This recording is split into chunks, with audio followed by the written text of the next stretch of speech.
Welcome to Spectrum Perspectives, real talk with parents, professionals, and autism advocates. With your host, Cindy Gellermini.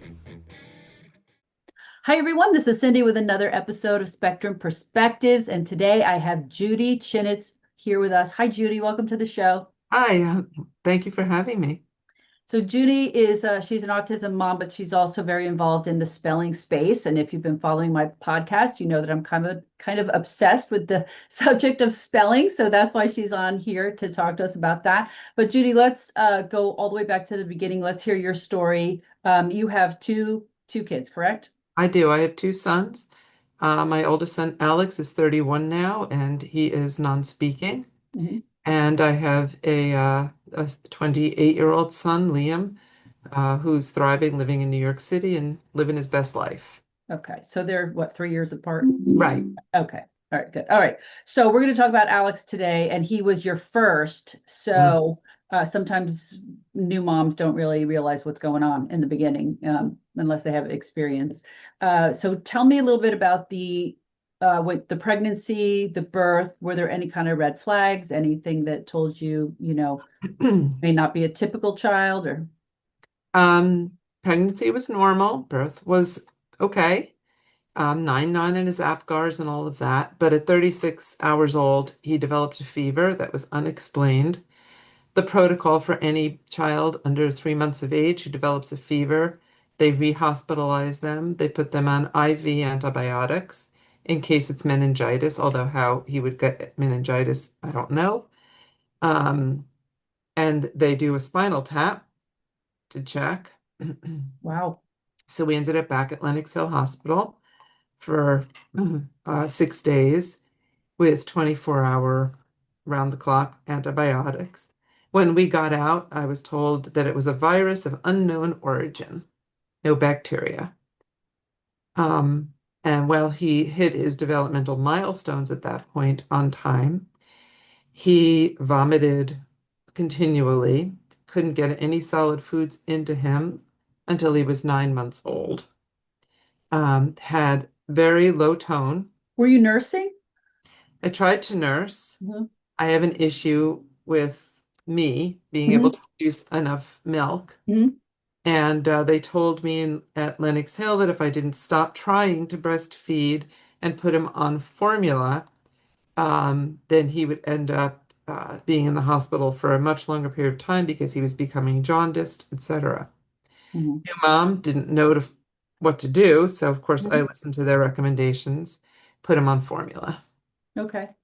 But he was vomiting it back up. Oh yeah. He Was vomited. that like as soon as he ate? Not at first. Okay. It progressively worsened Mm-hmm. to the point, and also the other thing that was a red flag, but of course I didn't know, was that he didn't sleep ever. Never slept. 2 hours a day if I was lucky. But he seemed cheerful and he seemed to be developing normally. He developed normal babble. And then at 15 months old, something happened. And I got the before and the after videos, like a lot of us do. Mm-hmm. What that thing was, I could only guess. I do believe that it was like a snowball rolling downhill. I don't think there was a single insult. I think the antibiotics for 5 days did something. I think the lack of being able to nurse did something. I think that putting him on soy formula was a very bad idea, although I was told to do that. I was going to ask you about that. Yeah, because I think I did that as well, because I think Robbie, he was crying and he seemed, gassy, he was getting constipated, and somebody had said, oh, it's probably an allergy to the milk, so put him on soy formula. Right. And then the list just goes on. I think it was just one insult after another. But there was a very distinct change in him. We had moved to England when he was 1. And at 15 months, he and I both developed a stomach bug. For me, it lasted 2 days. For him, it lasted 3 weeks. And after that, he stopped playing with me. He stopped making eye contact. etc. So by 18 months, I was sort of frantically calling my pediatrician in the United States to say, I don't know what's happening to my child. Something is happening. Mhm. Was Event he, so 15 months, would he be eating solids at that point? He was eating solids at Mhm. that point. The GI stuff was always there. The lack of sleep was always there. Mhm. But it was the change in him that really had me sort of frantic. Prior to the virus, if you said to him, Alex, how are you? He would, babble, right back at you. My dad used to have long conversations about the Yankees with him. What do you think about the Yankees? And he'd look right at you. Yeah. After that, he was gone. Mm. So I took him to the doctor in England and they sent him for a hearing test, which was a joke. It was two people yelling from behind him, Alex, and he didn't turn his head. Oh, you're kidding. No, that was the hearing test. They just diagnosed him with a mid-range hearing loss. I said, this is not a mid-range Yeah. hearing loss. Let me also just say, I have a degree in special education. We had learned about autism in graduate school, but not about regressive autism. I don't know, your background, but I don't know if you remember that they didn't even acknowledge for many, many years that there was such a thing as regressive autism. Mhm. That in itself was a big fight. And it didn't matter how many thousands of parents out there had videos of the before and the after, like I did.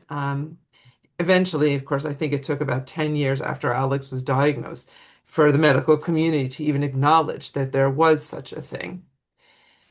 Uh, but I brought him back to the United States right after his second birthday, and he was diagnosed, with autism. I didn't go back to England because there was no services to be had there. I mean, there was almost no services to be had here 30 years ago, but Mhm. in England, forget about it. So I stayed here and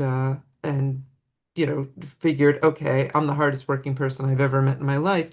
I'll have this beat in a heartbeat. 6 months from now, it'll all be a bad dream. But of course, Right. what did Right. I know? Right. And here we are. Yeah. Well, you're from the era that I am because Robbie would be 35.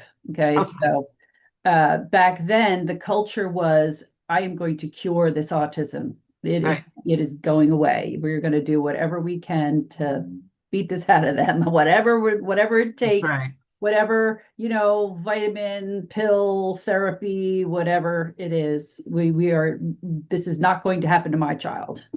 Yeah, I don't know if do you remember the book Let Me Hear Your Voice?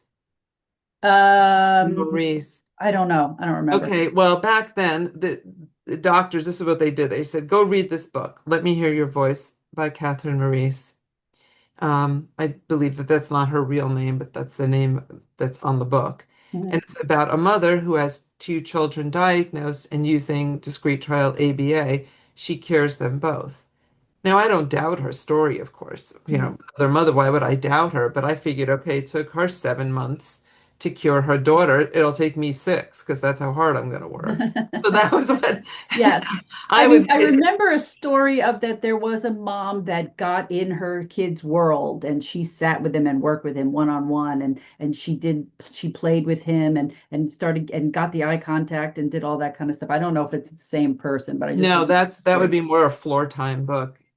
I I guess. did that too. I went down to see I think his name was Stanley Greenspan, a very famous child psychologist, I think he was, who invented this thing called floor time. Mhm. So if there was a therapy out there, we did it. I Mhm. tell everybody I did everything that you've ever heard of, except for I didn't swim with the dolphins. But Right. apart from that, I did Yep. everything. Yep. Yeah. Okay. And did it work in 6 months? Not even a little bit. He actually continued to regress for a long time, got more and more physically ill, so much so that by the time he was, well, 3, he was bedridden for weeks and weeks beforehand with skyrocketing fevers and rashes and vomiting and diarrhea. And finally, our pediatrician sent us to an immunologist who um, immediately, as soon as he could get insurance coverage, started him on IVIG. There was something really wrong with his immune system by then. Yeah. And do they attribute it to anything, or they couldn't pinpoint it? Nobody would pinpoint it. Mm, I have my own theories as to what caused it. But mm, again, I'm very scientific and I recognize that there's temporal associations between things. And we as humans like to say this happened and then this happened because of it. mhm, But obviously, scientifically, I don't know. right. Um, a, he was so sick all the time. His pediatrician recommended a flu inoculation.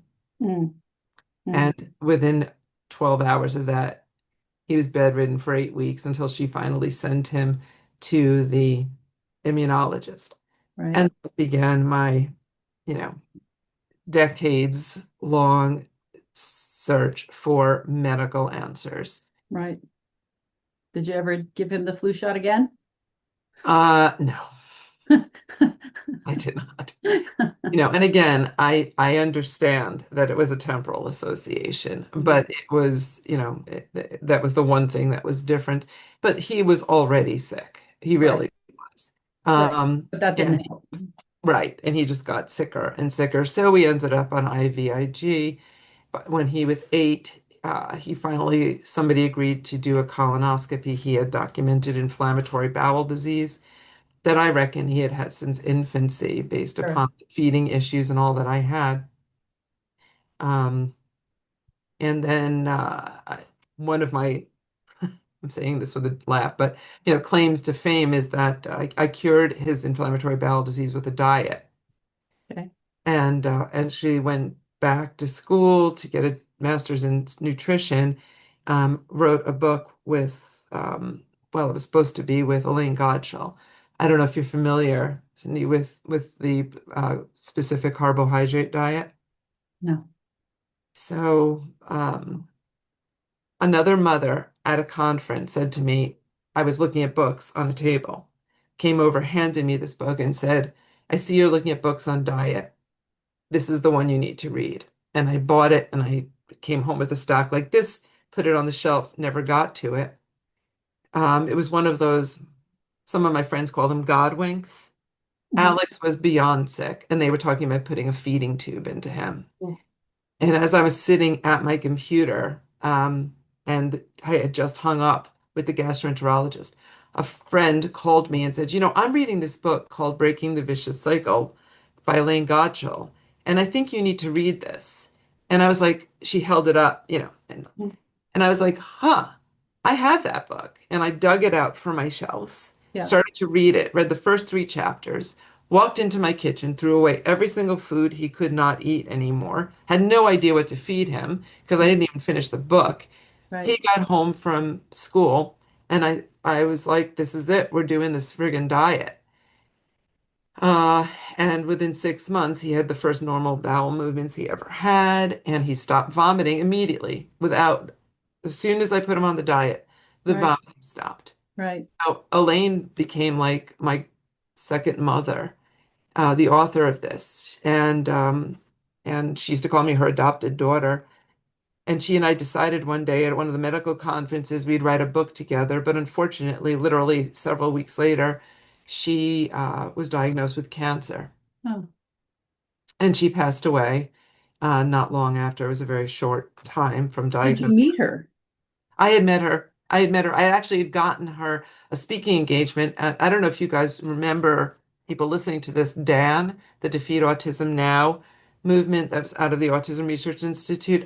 Was very friendly with Bernie Rimland and Sid Baker and all those doctors. I worked with Sid Baker for many years.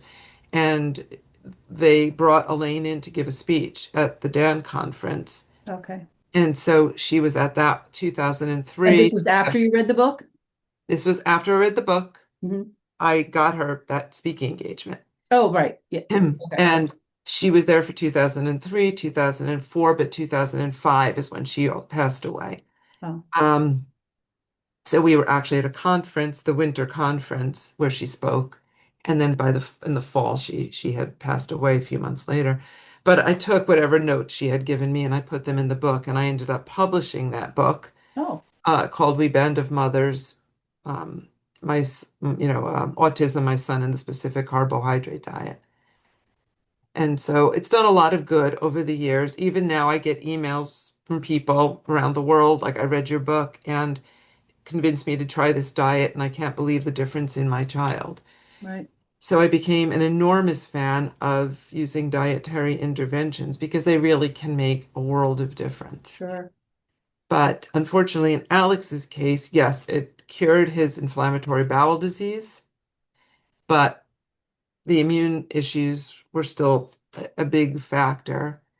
And then, like so many of my students, when the boys especially, but the girls too, hit that mid to late teenage years, the secondary comorbidities start. So Like the what? Seizures? well, That's what seizures, happened with us when Robbie turned 17. He had that's right. hmm Seizures. Yep. I can't even tell you how many of my students have seizures. Yeah. Um, Extreme OCD and anxiety, um, that progressively worsens, and in a lot of them, unexplained, for the lack of a better word, I hate the word, but lack of a better word, meltdowns, hmm not caused by any external factor, but something internal, causes, these bouts of extreme agitation and aggression and self-injurious behaviors. Yeah. Let's back up a little bit. So when he was 3, you had your other son, Right. and you were going through all these health issues with him, and then you have another baby. What was their relationship like? Actually, I'm glad you asked that. Just this past weekend, Alex wrote a blog post about his brother it's called entitled Liam. And what he says, and he really caught me off guard with it. He said basically, because Liam has barreled his way into my autistic fog, he made me normal. Hmm. He held my hand, which is true, dragged me around the house, and always treated me exactly like he would a big brother, except for his big brother happened to not be able to speak with his mouth. Now, of course, this was years before Alex could type. So he had no means of communication, but it never bothered Liam. Liam would, as I have pictures of him at 2 years old, hauling his big brother around the house, telling me that the brothers want ice cream. He used to call themselves, they were the brothers. The Okay. brothers, the brothers wanted this, and the brothers wanted to do that, and the brothers wanted to go to the park, and the brothers wanted this, and dragged him around. And as Alex writes on the blog, Halloween. The brothers want to be Buzz Lightyear and Woody. The brothers want to be, we both want to be Superman. The brothers want to be King Arthur and Sir Lancelot. And there they are, the two of them, and Alex is being dragged around. So from the earliest days, Liam's first word actually was Aya, which was Alex, not mommy, not, Aya. And they have been, I don't think you could ever find two siblings that are as close as my two sons. Mhm. And that lasted to this day. Mhm. Cute. So, Cute. Um, because I too have a younger son, younger than Robbie. But he was 10, wait, let me think, how old is he? No, 10 years younger than my girls, 5 years younger than Robbie. But he was afraid of Robbie. It was different. Um, so my girls weren't. My girls were like little mommies to them, but that's right. why I was curious to know how it was, because the banging, the yelling, the behaviors, could be scary to a little one. Um, It and was Robbie used to go, if David was sitting on the couch watching TV, Robbie would run out and he'd grab him and he'd pull him on the floor. And I told him he wants you to wrestle with him because he wanted the pressure, so I would just tell him right. you have to, squeeze him and wrestle. That's his way, but that's his way of interacting with him, although it was kind of rough, and it wasn't really what David wanted to do, but he, he did it because he had no choice. But it's different now. Now David is a special ed teacher, so. Liam used to find ways of creating interactive games with him. So Mm-hmm. he would sit there and he would say, he would start laughing and he'd say, Alex, what do you do in school? And then he would teach him to raise his hand so he could tickle him. Oh, The two of them would sit on the couch laughing their asses off. cute. But the end of my story actually I think is important for people to hear, Mm-hmm. okay? Which was that Alex had horrific, every so often, meltdowns. Sometimes he'd go a month without any. Sometimes he would have 8 in a day. I could not get to the bottom of it. I finally demanded an antipsychotic medication from the doctors. They don't really want to do that. But within 24 hours, these stopped. So for 2 years, and that's when I taught him to type. 2 years, we had nothing. We had the most amazing, everything was wonderful. Romping through the land of the fairies and the unicorns with the sun always shined. Everything was great. And then, and then the worst thing happened. I shouldn't say the worst. You've experienced the worst. Let's say the second worst, which was that Alex developed, in the course of a few months, a mysterious illness that went undiagnosed for 5 years. I almost lost him. Um, and the illness was he essentially went insane. There's no other word for it. I don't have a better word.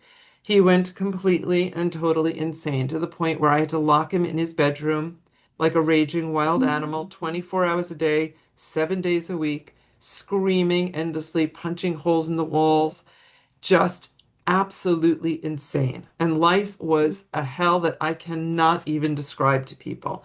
There's no way anybody who has not experienced what we experienced can possibly understand what this was like. Mm-hmm. 5 years, I took him to 55 private physicians.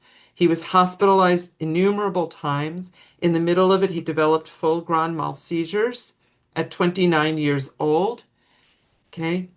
And I kept noticing whenever he would have a seizure, I'm the only mother in the world who loved seizures because every time he had a seizure, he would have 4 or 5 days afterwards where Yeah, he'd breathe, be calm normal down. again. Yeah. And then it would ramp Was he up. violent toward you? Violent is doesn't begin to describe it.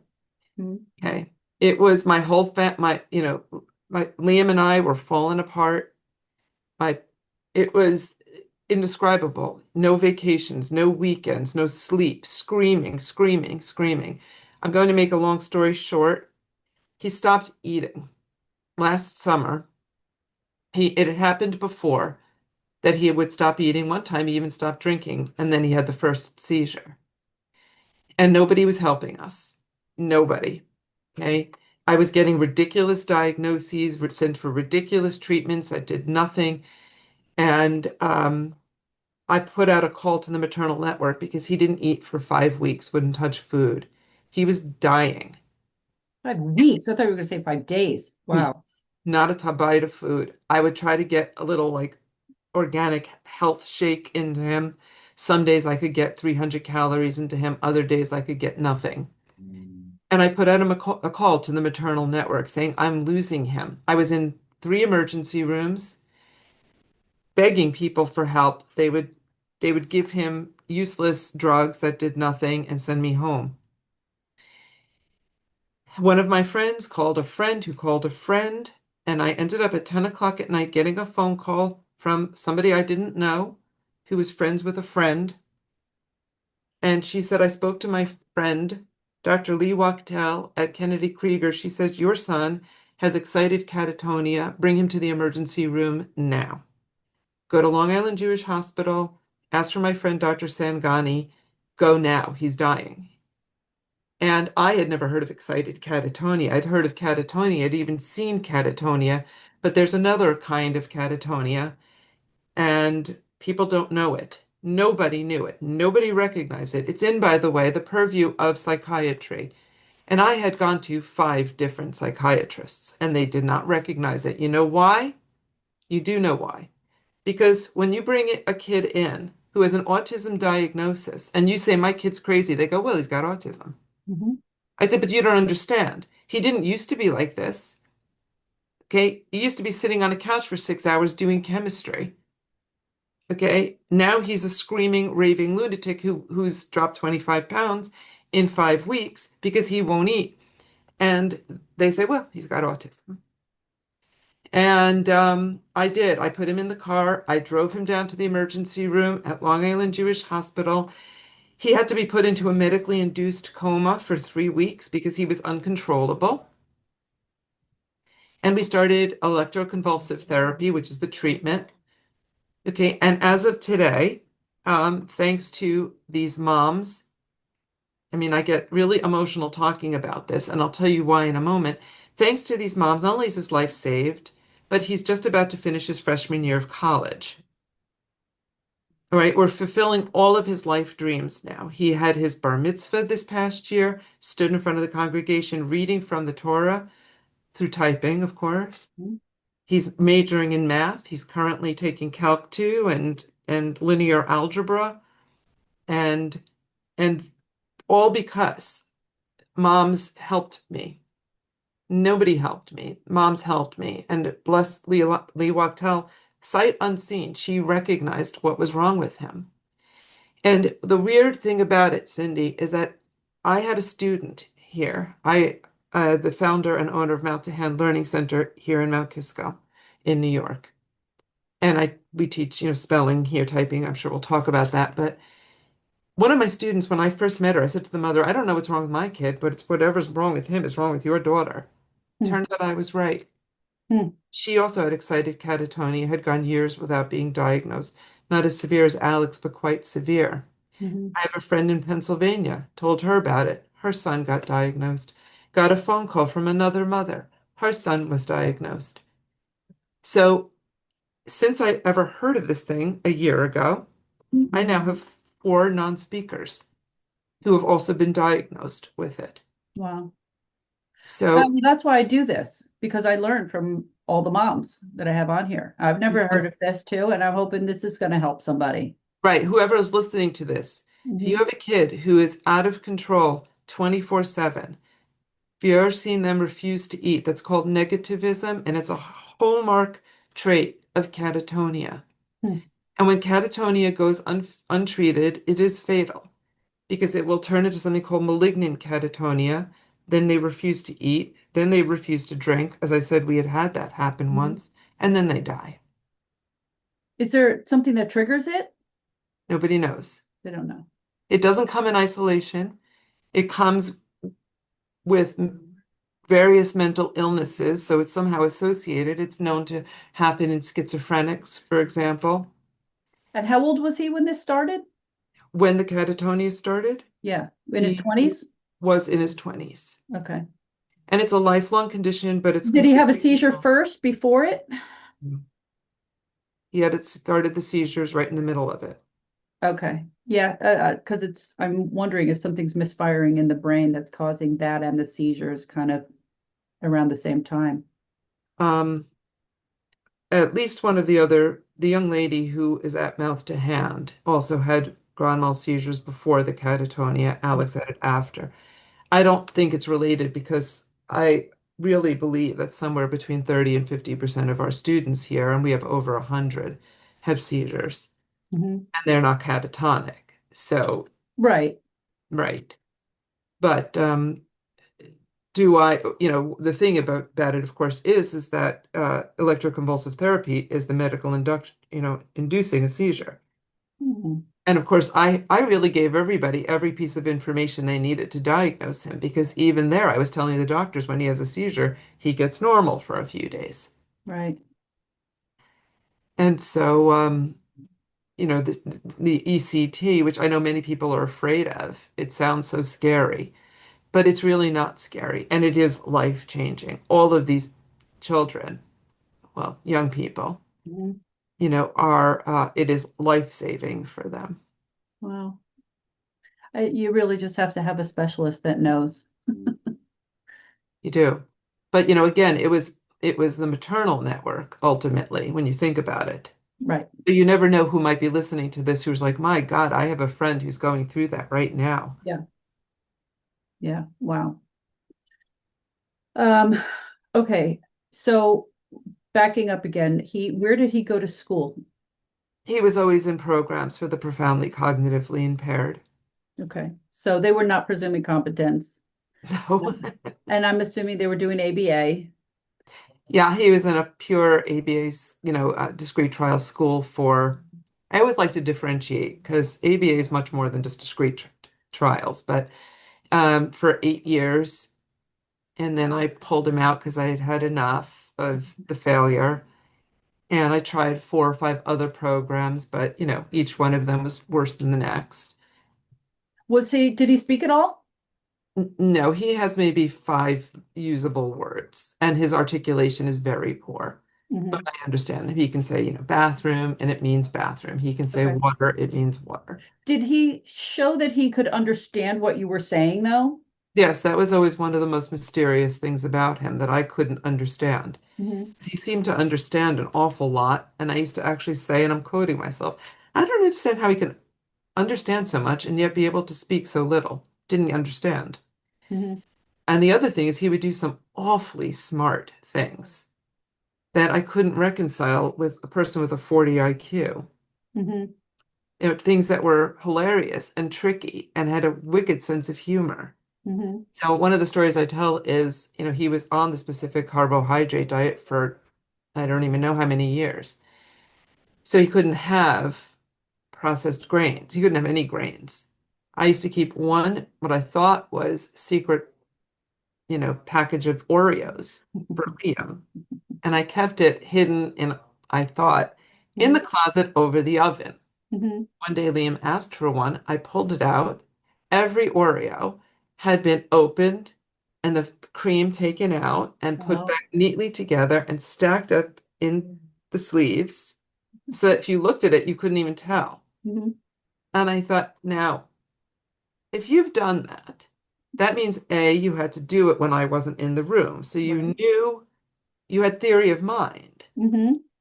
You know what I mean? Yep. Like if you knew what I would be thinking and you Mhm. figured out how to get around that. Right. Takes great intelligence. Mhm. And I have a million of those stories that mystified me. Mhm.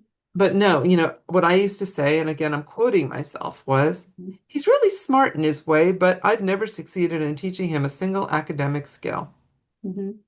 in spite of making a Herculean effort. Right. Now you said that you were in special ed. Were you working as a teacher yourself? I did for years do, for those who don't know, in New York, we call it see it, special education itinerant teacher. So I would travel to students' homes and work with them or in their classrooms. So I did that for years. And so I had originally trained in teaching the blind visually impaired, but when he was diagnosed, they recertified. So I was working with kids with a variety of issues, but many of them were on the autism spectrum. Mhm. And there I was doing discrete trials. Right. Right. Right. So did he go to school until he was what, 18, 21? He went to school till he was 21, Mm-hmm. and then never having taught him a single academic skill and not recognizing that he had language or Mm-hmm. much of it, I put him in a daycare program. I Right. want to shoot myself now. Right. I had to work. Right. S- Single mom, needed to work Yeah. and didn't know any better. And he was there for 4 years. Okay. So I'm gonna ask a question. It's up to you if you want to answer it or not, but just the whole Oreos thing and him doing that without you knowing, but he knew where they were and all that. Do you see any telepathy with him? How did you learn about spelling and when? My friend Ginny Breen, um, Oh, you yeah, knew Jenny already. Ginny has been one of my closest friends for decades. Oh, okay. Okay, I knew her when her daughter Elizabeth was a very, very little girl, two, Okay. 3 years old. Okay. So let And me just explain to the viewers. Ginny is Elizabeth Bonker's mother, and Elizabeth is well known for her valedictorian speech that she spelled. Well, she typed it, right? But and Elizabeth has sort of become like the poster child for for spelling. And now they're very, very busy. She's traveling the world speaking on behalf of spellers. So They're remarkable yeah. people. And Ginny, actually, by the way, is also the mother that found the person who knew the person that saved Alex's life. Oh, okay. So Ginny has been, I mean, So Elizabeth, she's quite a bit younger than your son. No, she's in her 20s, right? How old is she she? is, she's 20? probably about 5 or 6 years younger than Okay. Alex. Okay. Yeah, it's been a But couple of years now since she graduated college. So yeah. yeah, it's been over 3 years, three and a Yeah. half Yeah. years, right? And but I knew them before she ever learned how to type. I mean, Right. we go back a long, long way. Okay. And when Ginny went to Soma to learn RPM way back when, nobody had ever heard of this thing back Right. then. It was like 3 people in the country knew about it. And Do you I know had seen about how old she was? Like, was she a little girl or was she, Elizabeth was about 5. she was that little? She So was really little. yeah, yeah. So that's way back. That's 20 years ago. Yeah, no, it's right. It's about Well, 20. because some people found out about it after she was on 60 Minutes, or there was I think, Mhm. was that a documentary or movie, A Mother's Courage? What was It that? was a movie. I don't remember the name of it, but yeah, That was the name of the movie. It was A Mother's right, Courage, only because, Tawny, I've interviewed Tawny and she's mentioned it several times that's how she found out about it. right. Um, but I don't think that was 20 years ago. That wasn't that long ago. So she knew of Soma before Soma Because Soma. became That's Soma, right. right? She did. And I had vaguely heard of it and I had seen a couple of videos and it looked terrible back then. Oh, geez. You know, and and of course, because I could not find a way of teaching Alex what believed, I could not find a way of teaching Alex the alphabet. I thought it was not appropriate for him anyway. Mhm. But I was texting with her while they were down there. And I was actually on the phone with Ginny texting when she spelled her first ever sentence.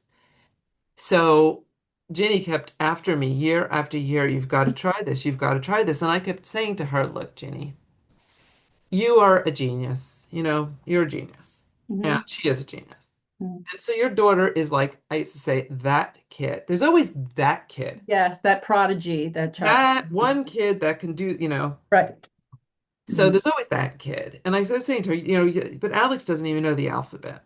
Right. Alex doesn't even, and we would have butt heads over it.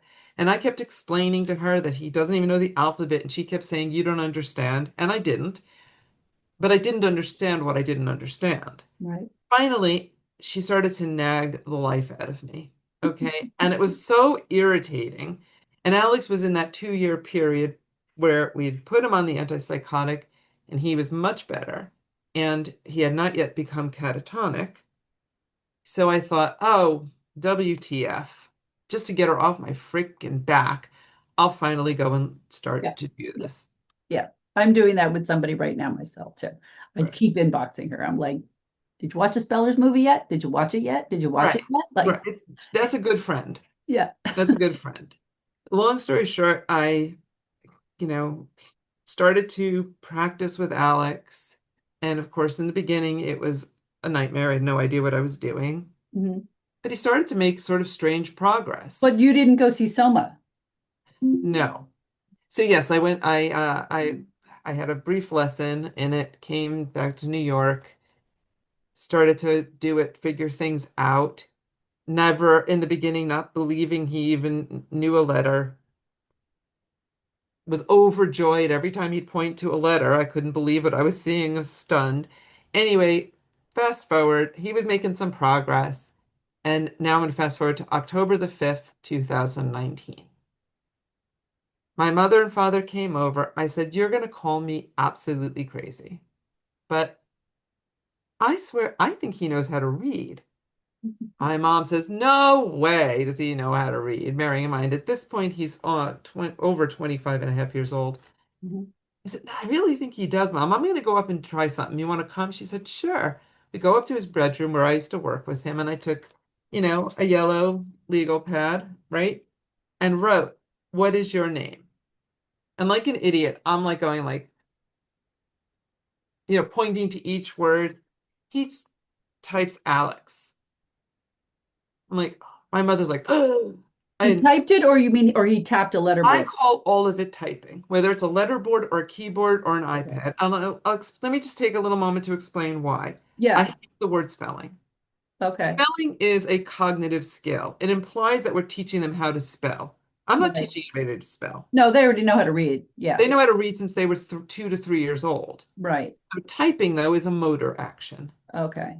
See, And to me, typing is typing it on a keyboard. yeah, but I'm trying to change that perception because Okay. typing is a motor skill, spelling is a cognitive one. We are not teaching anything cognitive. Right. You're We are teaching the teaching a motor motor skill skill of what to do with your of going finger. to a letter. Okay.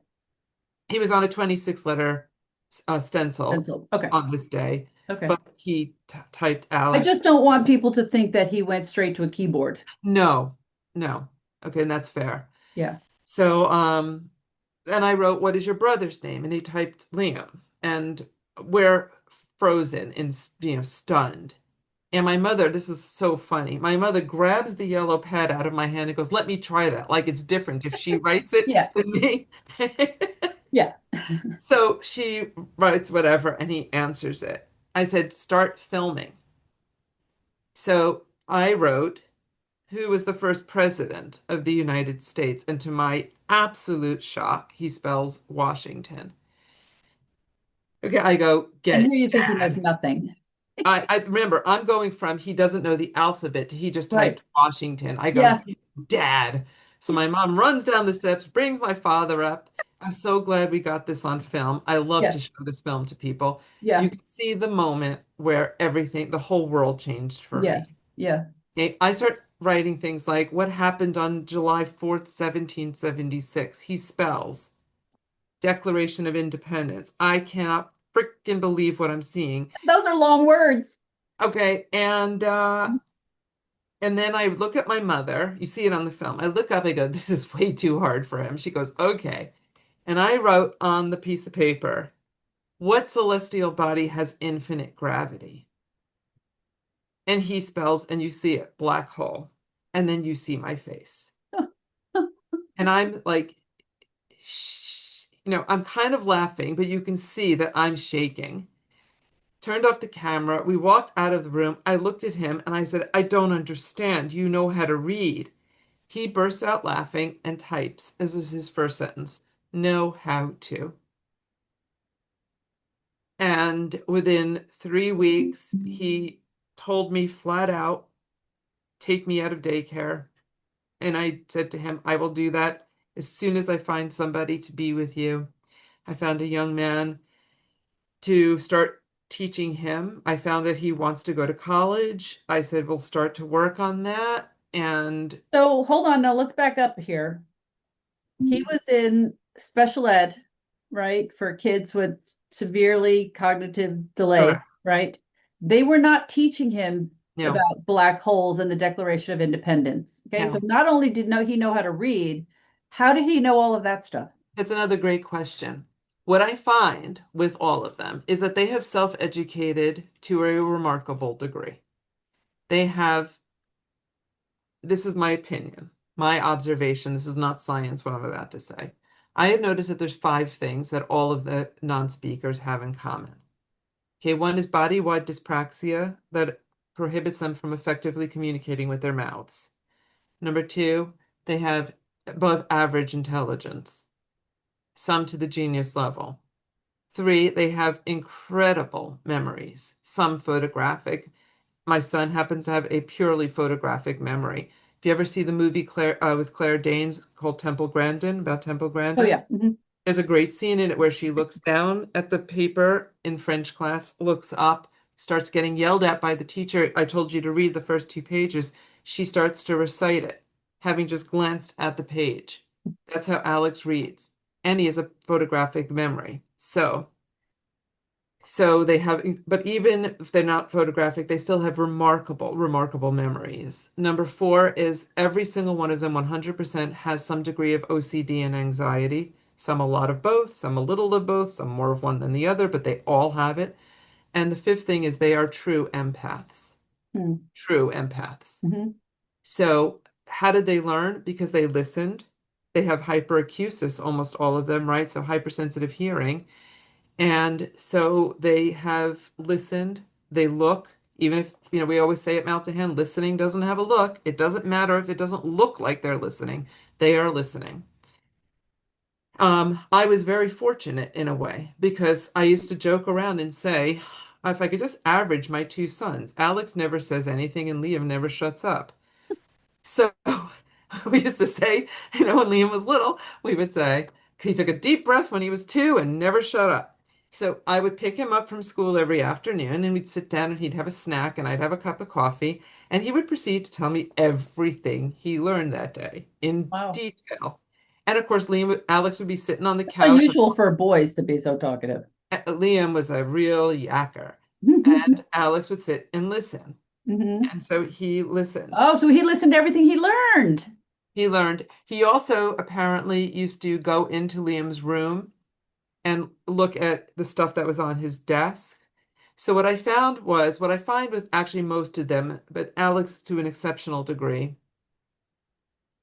most of them are pretty solid in things like civics.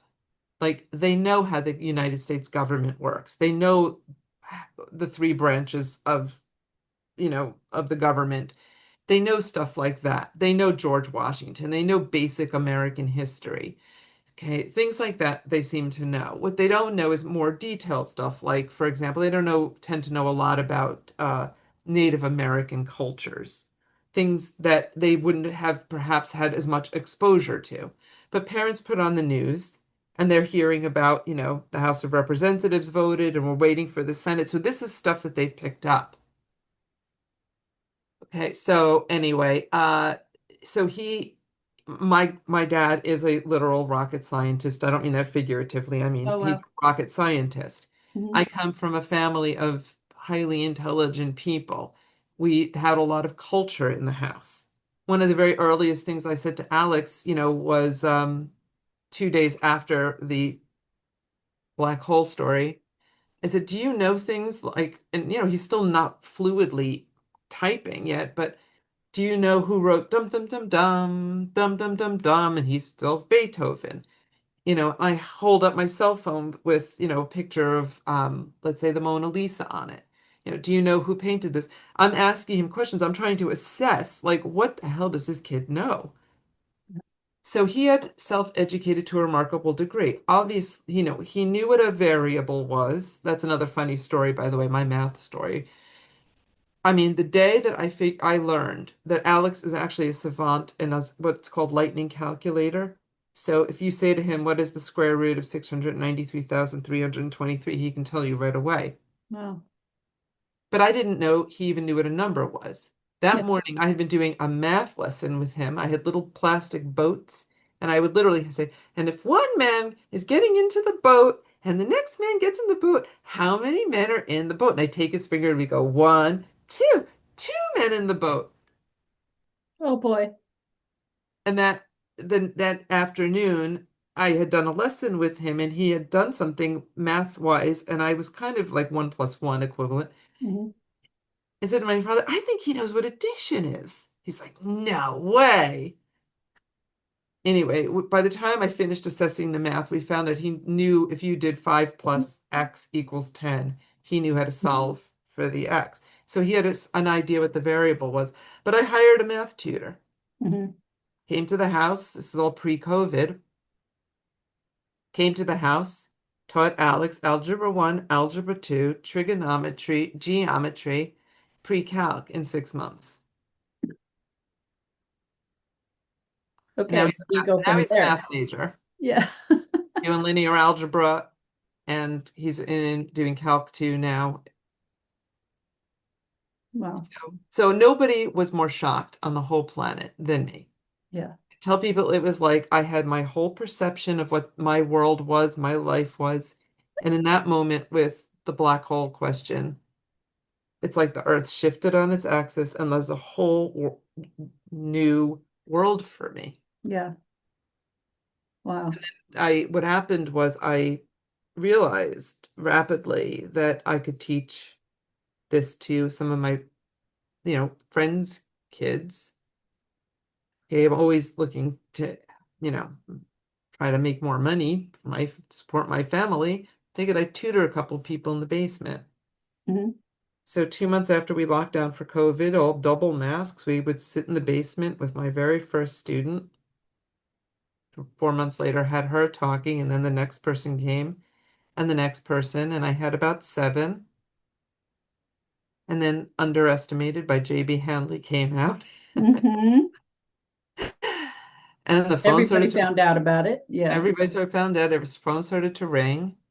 And now here I am, 5.5 years later. We Now, are you using a specific method? we call the method we're using here T for C, typing for communication. Okay. I mean, there's a great similarity between S2C and the speller's method and T for C. I don't really care, to be frank, what method Hmm. people use. Hmm. Everybody is working to the same end, which is Yep. giving them a means of I'm just curious, just talking. because Elizabeth had used the RPM. That's why I just didn't know if you were using that method or other methods, because there's, some people do their own hybrid method. I would say that it's sort of a bit of a hybrid here. I Hmm. try to take what I've learned from I don't rule anything out. Hmm. Whatever helps the kid is good. So I'm taking what I've learned from other methods and utilizing it here. So for example, we've got a couple of kids that we start with essentially an FC kind of a support, and then we pull back from that and then don't touch them anymore. Hmm. So, but I don't throw anything out. Nothing is off the table here. Whatever we need to do to Yeah, help. it depends on the individual, I That's guess. exactly right. So now you were working in special ed when you started doing this. Were you allowed to do this with any of your students? I wasn't by then, actually. Oh, you weren't teaching anymore because it was No, I COVID? had moved on to something different at that point. Oh, okay. Yeah. Um, and of course, we would not be allowed to do that No, anyway you in wouldn't. any of the schools. No way. No, that's why I was just wondering if there was a conflict. Yeah, no. Um, I could not have foreseen what Mouth to Hand was going to end up becoming. Mhm. Um, which is we've got over 100 non-speakers here. We have at least 70 of them are open communicators. Wow. And we've Yeah, so talk about mouth to hand.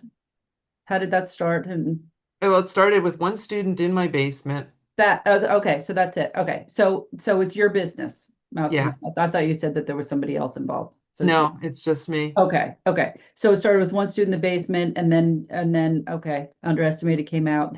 Right. The phone kept bringing in more and more. So it's grown. So now I'm assuming you're not in your basement anymore. Oh no, I moved within months of Underestimated coming out, I had to move to professional space.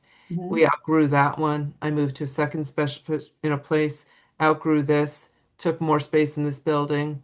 So we have a whole community center downstairs for our community classes. We we You must have help. You're not teaching these kids all by yourself. no, I now have four other practitioners here. Okay. I have a STEM teacher. She teaches math from beginners up through, I mean, Alex is in linear algebra. So she does math through whatever math people want to go through. Uh-huh. She does chemistry. We have chemistry classes. We have biology classes. I teach all the liberal arts. I tell my parents I'm finally not using my special ed degree, not even an iota. I'm using that useless undergraduate English major degree that you paid for all those years ago. I teach literature appreciation, poetry. We have songwriting. We have our own YouTube channel. I teach creative writing. We've got our own Substack channel where we've got publishing their short stories. We publish a literary arts magazine every year. We published a book of their works. Every year, we've just got more and more people contributing to these things. We also have our own not-for-profit here, the Mouth to Hand Parent Association. We use that to raise money for things like we have our big fall dance coming up. We do field trips, we do enrichment activities. The PA bought our math and science teacher a smart board. So we just have So what are the it's all ages? happening here. What are It's the, all are these kids at school age or they're over 21 or our what? youngest is 5, our oldest is 44. Wow. Okay. We'll teach anybody. So the 5-year-old, are they in school also when they come to this like as a supplement, like after school or on the Some of weekend? them come after school. Sometimes the parents are able to pull the kids out of schools and homeschool. So we have got a variety, So this would be like a supplement to homeschooling, I guess. right? Okay. But not every family has that ability, and I totally get that. Yeah. Yeah. Well, and then I'm just curious how they're paying for it too. Like if you were in school, With like what if you were limited budget? considered a private school, then they would, then the school would pay for them to go, but you're not a private school. I'm not. But I have my community classes are covered by people's Medicaid budgets.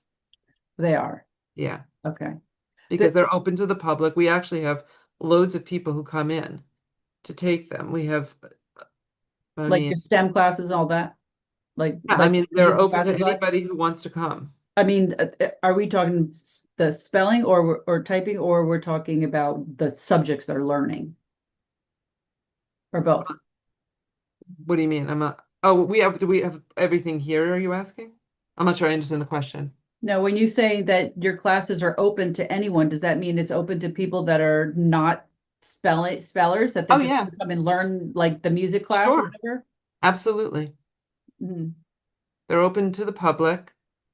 So And so let's say you do a class, let's say you're doing a math class, for instance, right? So right, somebody's teaching, and then do they have like a practitioner sitting with them, like helping them?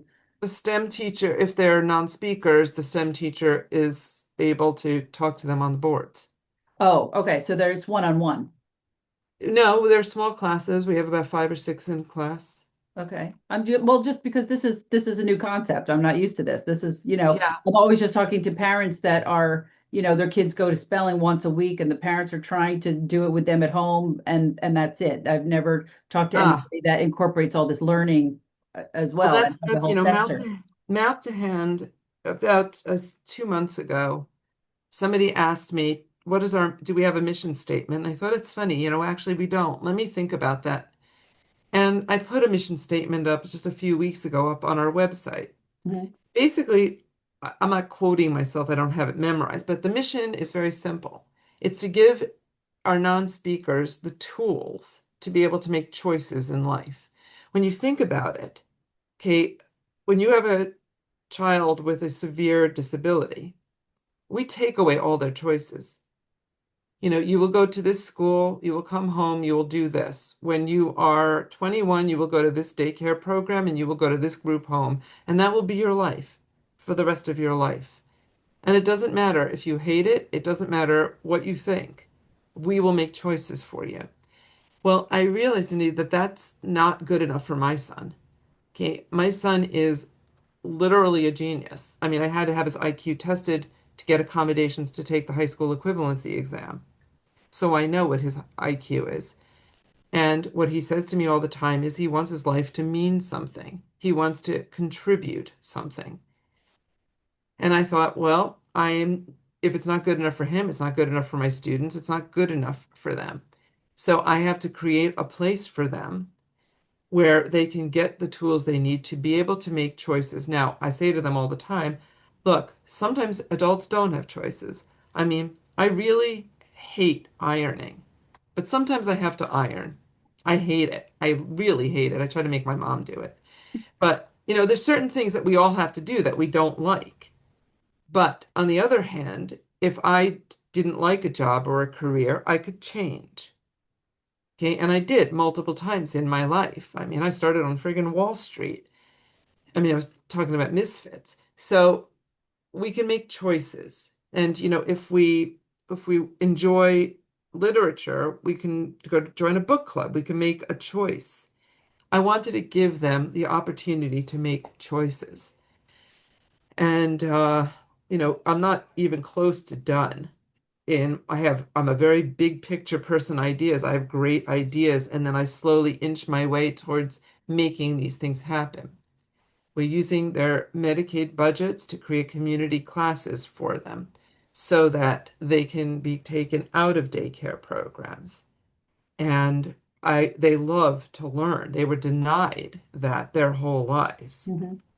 So, what do you want to learn? I'm trying to make that a reality. Like, I don't have everything fixed yet, but it's a work in progress. Mm-hmm. For 5.5 years, we haven't done so badly. Um, so I'm trying to give them the education that they missed out on. I'm trying to give them opportunities for social engagement, to have friends, to play games, to do all the kinds of things that they never had. Mm-hmm. For many of them, it's as simple as I actually got to invite my friends to my birthday party. Think about it. Half of them never even had birthday parties, or they had grandma and grandpa come over and that was it. Right. And mom usually is in the corner crying somewhere, right? That was how most of Alex's birthdays were spent, right? So to have meaningful relationships. Um, so that's what Mouth to Hand is. It was basically a gift to Alex because I realized one day, not long after that October 5th, 2019, it suddenly struck me what I had done to him. 21 years being treated as though he were profoundly cognitively affected. Over and over, touch your nose, touch your nose, touch your nose, right? Clap your hands, point to the A, etc. Mm-hmm. And then 4 years in daycare, which I can't even hardly describe it. I mean, it's so unbelievably depressing. When I would walk in and he'd just be sitting there staring out the window, just, Mm-hmm. It was terrible. And I had done that to him. Not, of course, inadvertently. I mean, there's nothing I wouldn't do for him in case you guys didn't figure that out. But how do I make it up to him? And I said to him, tell me the things that are important to you. What do you want to do? I want to have friends. I want to learn. I want to go to college. I want to eventually have a job and I can contribute something. I want to feel that I'm contributing something. His biggest fear is that, quote, I won't live up to my potential. Mm-hmm. I have to figure this out for him. I want to have a bar mitzvah. He remembered every detail of my younger son's bar mitzvah, made me replicate everything for him. Mm-hmm. It was one of the most remarkable days of anybody here's life. I mean, he wants to travel. I'm going to make that a reality. I'll figure it out. Mm-hmm. And so anything that I'm giving to him, obviously not the traveling, but I'm trying to give that to them. I'm trying to give them the gift of having a meaningful life. Yeah. And actually, that's where communication for all comes in. Yep, that was my next question. So Elizabeth, who majored in public service, essentially started this not-for-profit with her mother. And Ginny's background, in case I'm not sure if you know this, is she was a Harvard graduated engineer and then went to business school. So her background is technology. And she said to me over and over, how do we reach the over 30 million non-speakers out there in the world? They can't all come to Mouth to Hand. Some of them are in other countries. Some of them have no money and are, living in a small town in wherever. Mm-hmm. How do we reach them? And of course, the only way to reach them is using technology. And of course, she's spot on right. She's a genius. And so she devised this idea. She and Elizabeth devised an idea based upon the Khan Academy. I don't know if you're familiar with the Khan Academy. No. But it's a not-for-profit where you can go and get lessons in any academic subject. Okay, and it is Liam, my younger son, used it extensively. If he didn't understand something or wanted extra practice, he would go onto the Khan Academy, watch a lesson in whatever, trigonometry. It would guide him through. You hear the teacher's voice, a whiteboard. showing you what to do, and then there's a quiz afterwards that you can take, and then if you pass it, you move on to the next subject. Mhm. It's an amazing, amazing academic tool. Okay. She said, let's base it on the Khan Academy and let's try to create an academy. That's why it's called this Communication for All Academy, where we can try to teach anybody what to do. Okay, it shouldn't just be that you just have to go find a way to scrape together the dollars to go to a practitioner. If you can, that's amazing. But what if you can't? What if you're 1,000 miles from the nearest practitioner? What are we going to say? Your kid can never talk? It's insane. Yeah, there's a lot of people out there looking for practitioners. That's right. Can't find them. And And I know some that can't afford it. that's right. Exactly. And so I do what I can in the realms of my own business to help, but I wanted to help more. And so I sat down and I created a manual. This is what I do. Now, we get people, that for those who are not familiar, when a student can type on a letterboard, keyboard, iPad, anything they choose to say, the term is they're open. They're an open communicator. We have 75 open communicators here. We're really good at getting people to be able to talk. And I thought, well, how do I do that? What do I do? Well, let me write it all down. And based upon what I had written down for myself, I wrote what we needed to make videos of for me to teach people. And that's where the C4A Academy came from. It is a step-by-step guide of me showing you, teaching you what to do. And then there's plenty of help and resources. Okay, so for example, 4 of us here are available. You can get a 15-minute free consult with us. If you're stuck, if you're having trouble, we'll look at a short video. We'll give you clues about what to do next. There's a Facebook page where you can talk to other people. There's all these resources that that Communication for All has created to try to help people. Mhm. Even free stencils, if you can't afford the stencils, whatever people need. I've contributed lessons to the site, and other people have been incredibly generous at donating lessons. So everything is free for those who can't afford it. And as I said, like there's always we have these practitioners at Mouth to Hand who basically donate time to help people overcome if they're stuck. Mhm. So we really are trying to make this as universally available as we possibly can. Right. Yeah, for those that are listening, it's communication, the number 4 all. Communication for all. Yeah, that's why I had contacted Ginny over the summer, because I have a group of friends that are moms of autistic kids, but they're also teachers. Some are special ed teachers, and Right. I want them all to learn how to do this, because I want to do something like what you're doing in New Jersey. Like let's get the ball rolling here. Because there's too many people out there looking for practitioners. I'm like, well, I know some people that would probably be great at it. If they could just learn how to do it, then we can get this going here. Yeah, on Monday, I actually started my practitioner training. Mhm. So there were 3 practitioner training programs now available. Okay. Okay. So, and is that something new? For me, it's new. Actually, 2 of them, 2 of the 3 are new.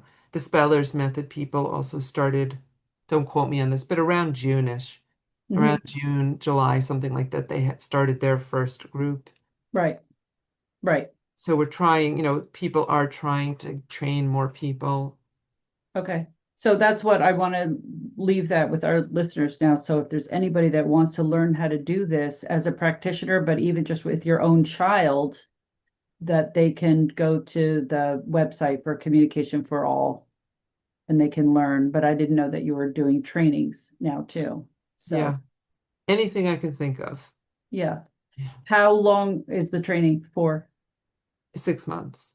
Oh, 6 months. Okay. Okay. I think that, I don't quote me again on it, but I believe they're all about 6 months. The reason, of course, is because you have, first of all, there's an enormous amount to teach people. Second of all, they have to practice so Yeah, that they can advance in the different steps to get to open communication. right. Yeah. Okay. So, and you're located where in New York? Where's your I'm location? in Westchester County. Westchester. Okay. So if anyone is out there that wants to have their loved one, I say kids, even if they're 27 years old, they're kids, because as a mom, it's still your kid, right? If I they was want thank you. their kids to come to Mouth to Hand, how can they contact you and how can they reach you? They can write to info@mouth2handlearning.com. They can also, everything is on our website, it's mouth2handlearning.com is the Okay. But website. it's not the number two, it's It's T-O. written out. Mhm. Okay. Mouth to hand learning.com. Right. Okay. Terrific. Anything else we want to add? Not for me. I'm good. You good? Okay. You got any last questions?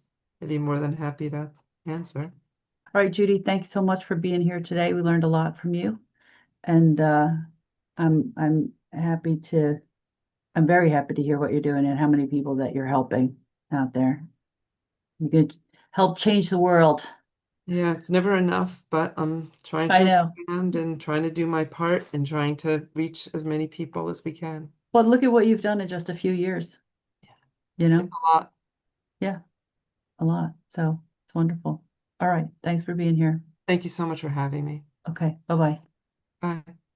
That's it for today's episode. I hope you enjoyed it and it helped you gain a new perspective. If so, be sure to hit the like button and follow this channel to hear or see future episodes. Please visit our website at robbiesworldbook.com where you'll learn more about Robbie's World Foundation. We do retreats for moms and events for families. You'll learn more about our book series, Robbie's World and His Spectrum of Adventures, which was featured on the Today Show for World Autism Awareness Day. The series has 12 stories about a little penguin with autism based on the life of my son Robbie when he was a little boy. Kids of all ages and abilities love to read the rhyming stories. Meanwhile, they'll be learning things about autism like stimming and eloping. If you'd like to actually see videos of Robbie and get to know him, visit our YouTube page, Robbie's World, and scroll all the way back to the beginning, and you'll see videos of him, and you'll see how this all got started. Thank you for joining us today. Be sure to join us again on our next episode of Spectrum Perspectives.